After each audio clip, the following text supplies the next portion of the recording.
Ayah saya pernah nanyain hal ini dan saya yakin orang tua kalian minimal juga pernah penasaran dengan hal yang seperti ini ya.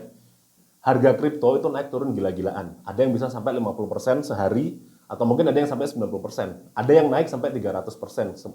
Gimana kita bisa yakin dengan uang kita di aset yang seperti itu? Lalu dan kalau kripto cuma angka digital tanpa aset yang nyata, kita ngejaminnya gimana? Di series ngerti kripto bareng Volubit ini, kita akan bahas kenapa kripto bisa dipercaya walaupun kelihatannya fluktuatif dan kayak angin dalam tanda kutip gitu ya. Kasih frameworknya ke orang tua kalian atau mungkin ke rekan-rekan atau keluarga yang masih belum paham tentang kripto. Memang benar ya, harga kripto itu naik turun drastis, namanya itu volatilitas. Nah, tapi volatilitas ini sebenarnya bukan tentang resiko, ini juga jadi peluang. Apa yang turun banyak bisa naik banyak, begitu pula sebaliknya, apa yang naik banyak bisa turun banyak. Jadi kuncinya, saya sebagai investor atau sebagai trader adalah tidak memasukkan semua uang saya ke kripto. Jadi, volatilitas ini bisa dijadikan sebagai leverage atau kendaraan yang cukup ampuh. Misalnya saya deposito 40 juta, setahun saya hanya dapat berapa? 1 juta misalkan. Tapi kalau saya masuk ke kripto, saya bisa dapat 1 juta hanya dengan masuk 2 juta aja. Kalau kriptonya 1 tahun naik 50%.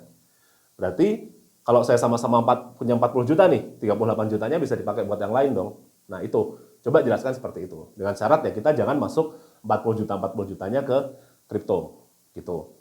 Jadi bilang ke orang tua kalian bahwa ini adalah sesuatu yang memberikan power bagi orang yang memiliki kekuatan finansial yang tidak terlalu besar juga. Dan di volatilitas itu muncul kesempatan. Kalian juga perlu yakinkan orang tua kalian bahwa kalian tahu cara memanage resiko itu. Dan nilainya kripto itu didukung pertama oleh teknologi, kedua komunitas, ketiga utilitas. Nah, Bitcoin itu sering disebut sebagai digital gold karena prinsipnya dia itu langka dan harganya relatif stabil dibandingkan kripto yang lain dan atau dibandingkan dengan fiat ya. Lalu Ethereum itu adalah platform yang mendukung aplikasi terdesentralisasi atau di apps yang digunakan di banyak industri juga sebenarnya. Jadi meskipun kripto nggak berbentuk fisik, selama masih ada yang pakai, nilainya akan tetap ada. Baik itu pemakaiannya karena percaya atau memang benar-benar dipakai ada manfaatnya. Itu. Jadi kesimpulannya, meskipun kripto fluktuatif, sejauh ini masih tetap bisa dipercaya. Dan kalian harus paham cara mengelola resikonya. Oke?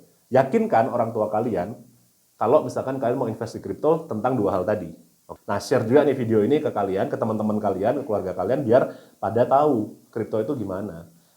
Jadi bukan cuma soal untung cepat, tapi juga investasi yang modern.